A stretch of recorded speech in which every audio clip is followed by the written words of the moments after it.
Hi, it's Dena Tollefson. Welcome to my studio. I'm so glad to have you here today. So I'm painting with the spoon in a technique I developed called Daubism. And I'm painting this new painting. I've got the underpainting complete, and I hope you got a chance to watch the underpainting in Jacqueline's Pond Part 1. So this is a commission painting, commissioned for Jackie and Syl Amos for their Florida home.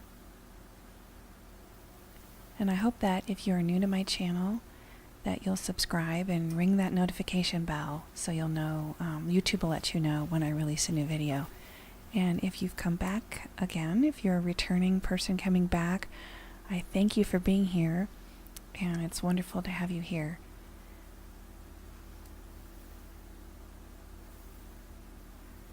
So I hope that you'll find this video relaxing. I'm just putting these marks of paint, these daubs, and using a spoon. I have a spoon, I have two sizes of spoons. This is my smaller of the two, but I use these spoons, I don't eat with those anymore. They're just set aside just for painting. But I like the mark that one can achieve with the spoon. It's a little different than a painting knife. The feel of the paint is a little different than a painting knife or using a palette knife would be, because the spoon is very rigid and then it leaves this cupped form.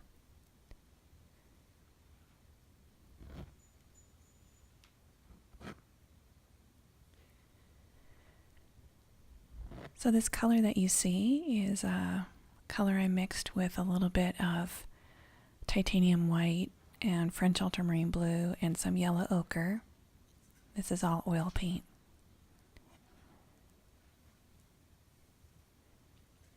Has almost a robin's egg blue kind of a feel to it with all the warmth from the yellow ochre. We'll get a mark right there. There we go.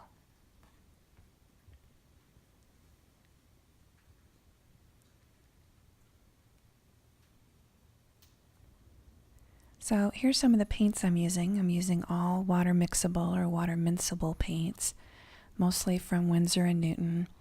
I also have some from Cobra and a couple other brands that I like. Get a little yellow ochre mixed in. So this is the phthalo blue red shade and yellow ochre. We'll give that a good mixing here.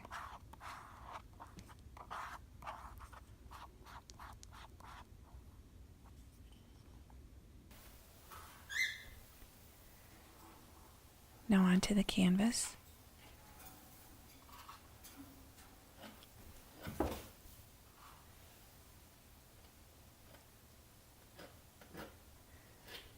Just applying those marks in the dark areas where the underpainting is the darkest. And sometimes I'm using the same color as the underpainting. I'm mixing up a new color that's slightly different. So I'm striving for a feeling in the pond that is alive and vital.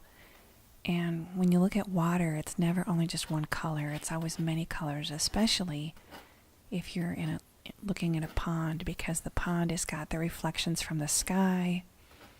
You see, if it's shallow enough, you can see the bottom of the pond. And if it's deep enough, then you'll see all of the creatures that are swimming, and the insects and the fishes and the frogs and turtles. And since this is for a Florida home, I'm imagining that there's no alligator in here. It's just a friendly pond and everybody gets along. Nobody's eating anyone else.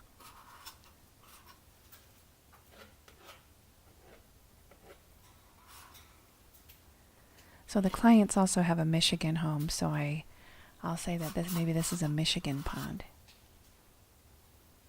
because there'll be no alligators there.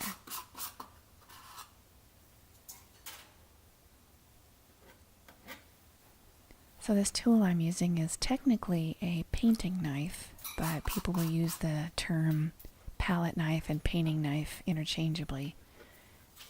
painting knife has got a little hook on it, like you can see here. The handle where it meets up with the blade, there's a little bit of a gap or a hook, and that's so that you don't get paint on your fingers when you're applying it to the canvas. That's in contrast with a palette knife, which has a configuration more like a table knife, where it just goes straight from the handle to the blade.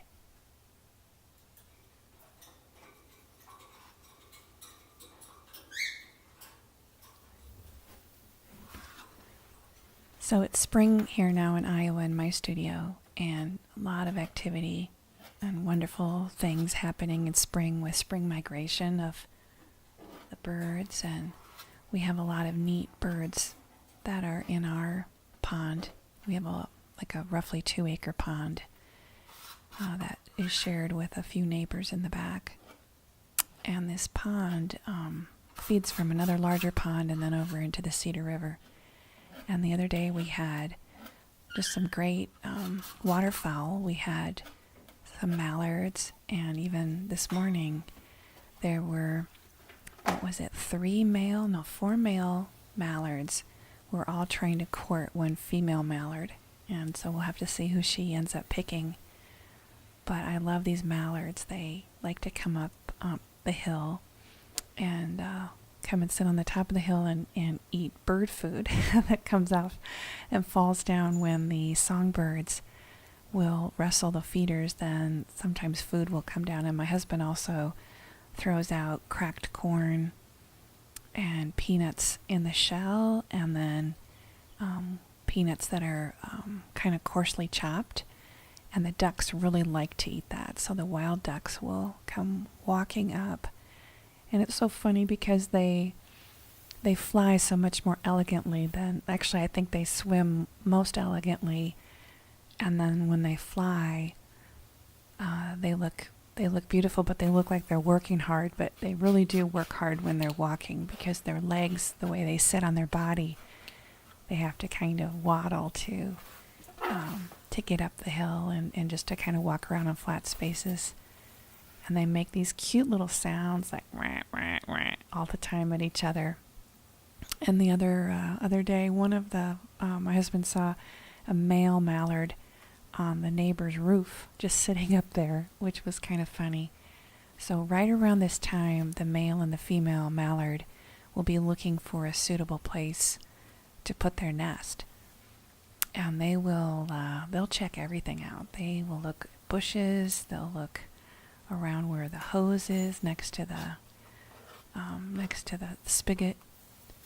They'll look in these little grassy areas, all different areas. But there are a lot of predators who would enjoy eating a duck egg, so they have to be very careful where they place their nest. So now here on the painting, I'm using a tiny little tool. I had started with a spoon and using, this was titanium white and a very small amount of cad yellow light hue. And I'm just aiming for a variety of different marks, different daubs in different sizes. And I'm placing these all in the direction that the flower grows.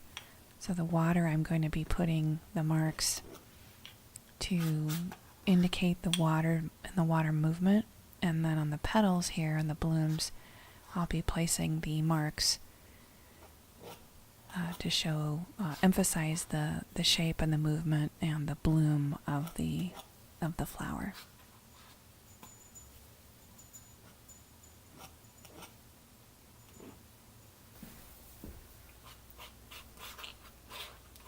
So here's kind of a peachy color, and this peachy color was mixed by taking some of the titanium white with a little bit of yellow, and then adding this wonderful orange color. It's a cadmium orange hue, and it can make just a wonderful kind of nice peach color.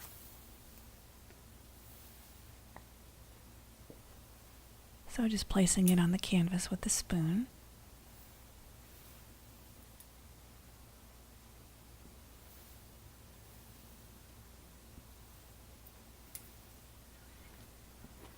So the clients, Jackie and Syl Amos, they own several other originals of mine, but when they commissioned this painting, they had specified that the lilies need to be a peach color. So I'm thinking about peach in all of its different forms. Everything from a very light and icy pink all the way up through almost a red.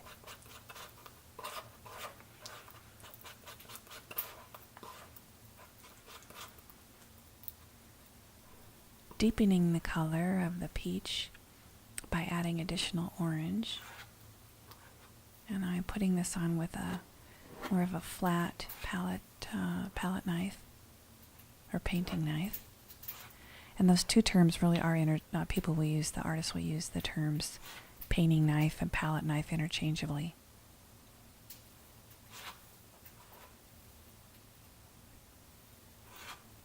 So depending on how hard I press down when I apply the paint, I can get a different shape of mark.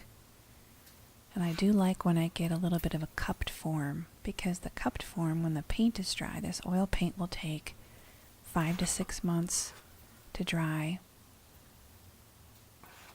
before the painting here in my studio, before the clients can have it. But this, the direction and the thickness, and if the daub is curved, all contribute to the overall look of the painting. I'm aiming for a variety of different sizes of daubs. There's my big spoon. Got the really big one here. And I wanted to include really fresh yellow greens, kind of some green gold kind of colors. I mixed this color with using yellow and ivory black. So in acrylic, there's a nice green gold you can get, but I've not found a satisfactory equivalent in oil paint, so I just mixed my own.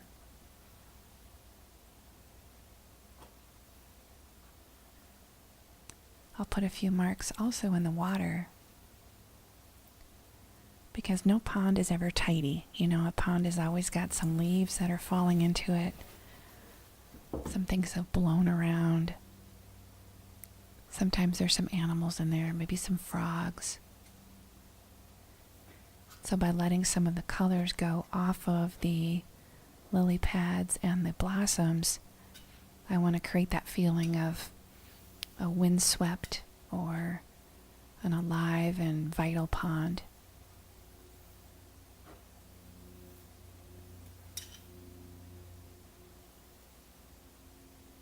Put a mark there, we go. I'm also thinking too about balancing the color across the canvas. So these greens, if I had left the greens only where the lily pads are, I feel like it wouldn't have had the same balance. A little titanium white and phthalo blue red shade.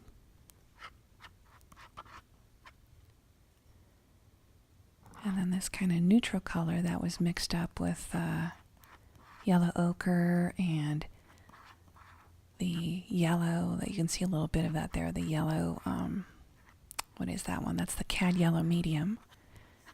And some white, a little bit of black to make that kind of khaki color.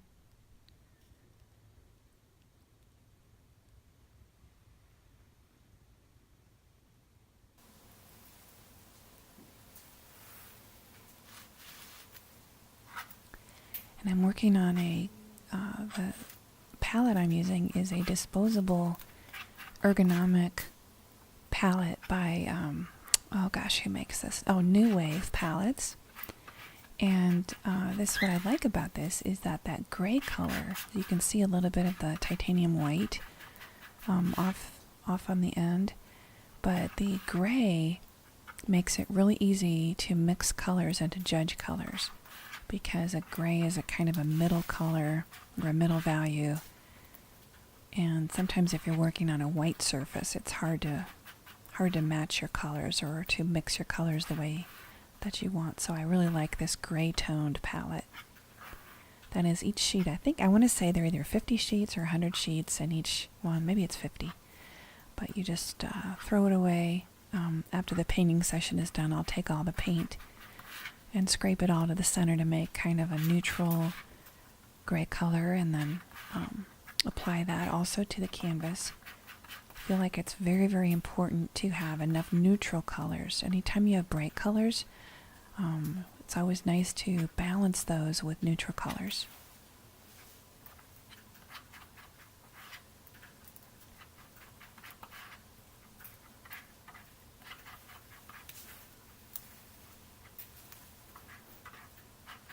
We'll get that mixed up.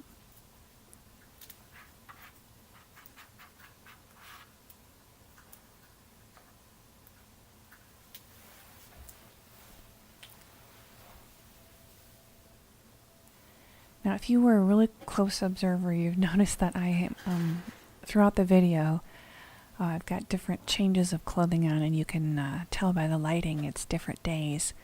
When I'm working on a larger painting like this, I cannot complete it all in one session or one day. Obviously, it's a multi-day, multi-week. In fact, this was kind of a 2-month project. Started the underpainting, and then that had to dry. So it is important with this technique that I don't, when I put the daubs on, I don't let them smear or do anything like that. I'm really wanting them to be each mark or each daub to stand alone on its own. I'm not looking for intermixing of colors. So I have to let the canvas dry in between sessions, so that the paint will at least get a skin, or at least start to do the drying, not a skin necessarily, but more of the drying process will start. So it otherwise I'll have kind of a big wet mess, which is not good. But I can layer colors and that type of thing after waiting a few weeks in between painting. Then I can put one daub on top of another and not worry about smearing.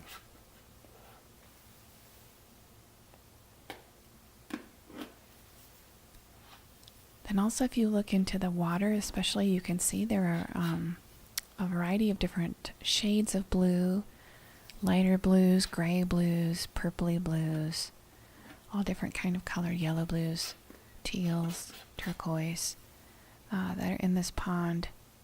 And I'm aiming for a variety of different colors, so when you look up close, you're going to see almost an abstract pattern of color. And then when you look far away, I want it to look more representational.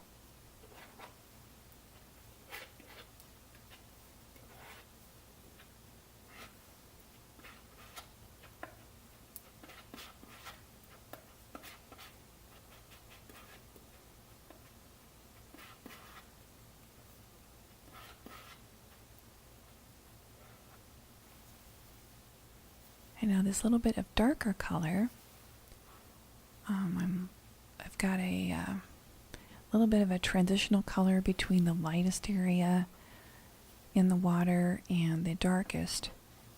And so this kind of grayish blue, I'm thinking about placing that everywhere in the canvas to unite the lightest and the darkest areas together.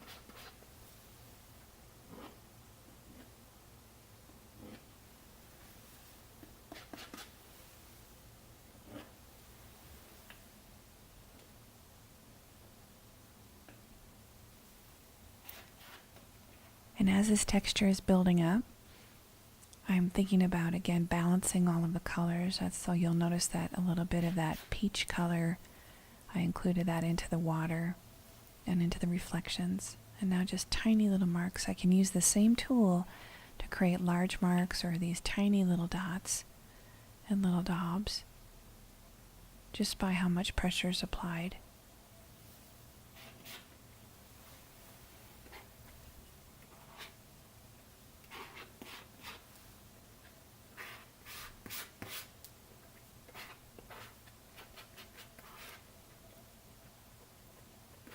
So working from a limited set of original colors, I'm mixing all of these colors that you see here on the canvas from just this small original set.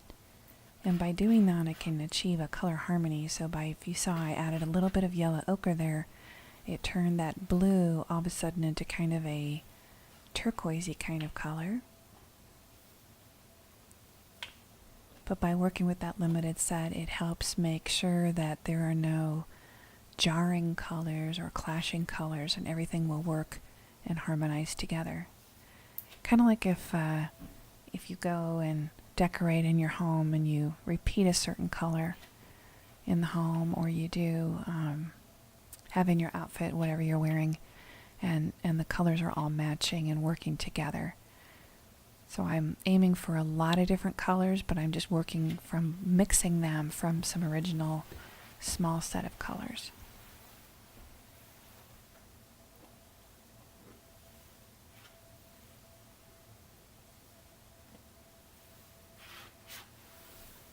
So this Daubism technique that you see here is a painting technique that I developed in the year 2000.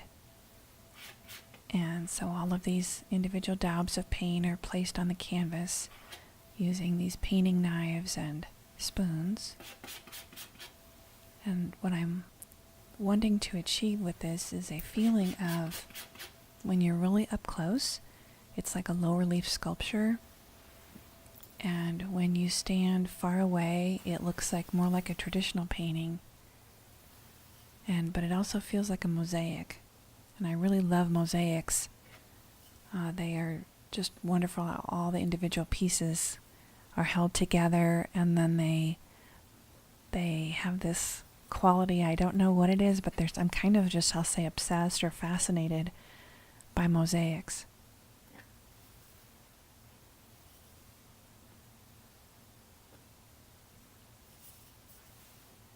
No, my husband and I took a trip to Rome, or a couple trips to Rome, but I always would love to see the mosaic work there.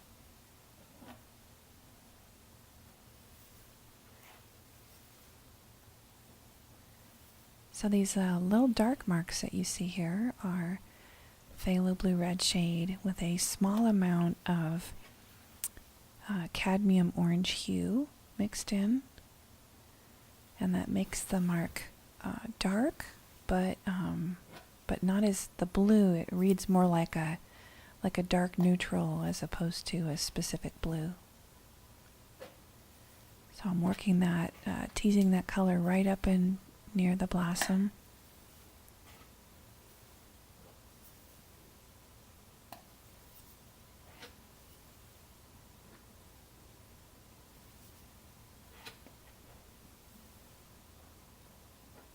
There we go.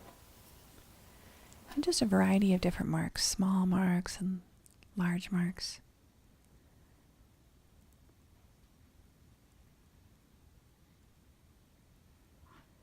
Now you can see I've been able to place some colors over the top of the other colors, because it's some time has gone by and I could go in and layer the colors one on top of the other. You can see there's some layering. So just many layers. So there's the original toning of the canvas with yellow ochre, and then the underpainting, which has dried, and now all of these layers and layers of the Daubism.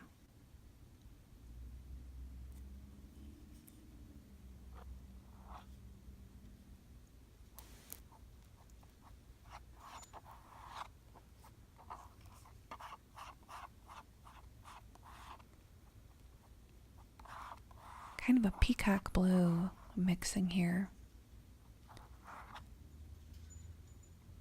Adding that phthalo blue red shade and yellow ochre, and now some white. Makes a really pretty color. That color feels like Florida to me, that blue-green.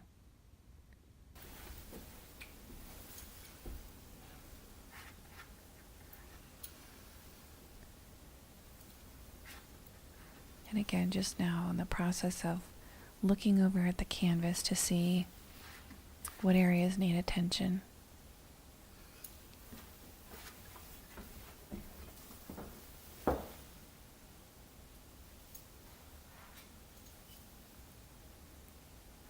I'm also, with the composition, the inverted C-shaped composition, wanting the eye to travel all the way around with the flowers and the lily pads.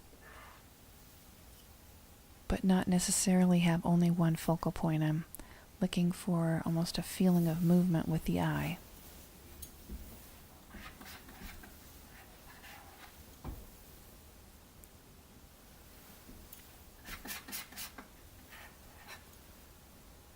Now these marks I'm putting in now I'm thinking about the canvas and thinking about the painting and what does it really need yet? What colors does it need? So now additional layering.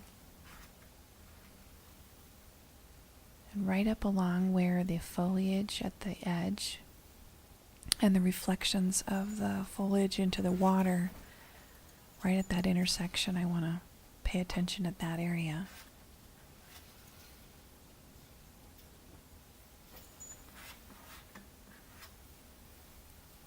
And then if you see here on the right side of the screen, my little birds, Gershie and Romeo. You can see Romeo's the gray one and Gershie is the yellow one. But they are cockatiels. They're just wonderful little birds. We've had them over 20 years. Remember when we first got our cockatiels, I thought that they'd only live a few years, but I was surprised to find out they're a member of the parrot family, that they can live 20 years, 25 years, something like that.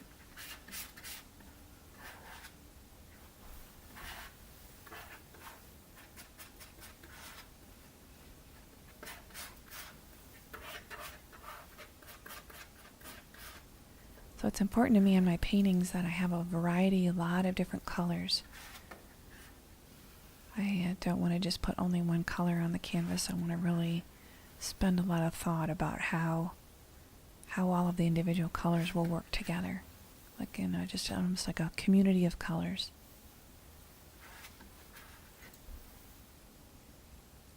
Get these marks here in the reflection, thinking about the sun on the water and all the animals that live under the water and fly above the water and the insects. Maybe a nice turtle. And I really appreciate that you've been here today in my studio. And I hope that you'll come back again and visit me.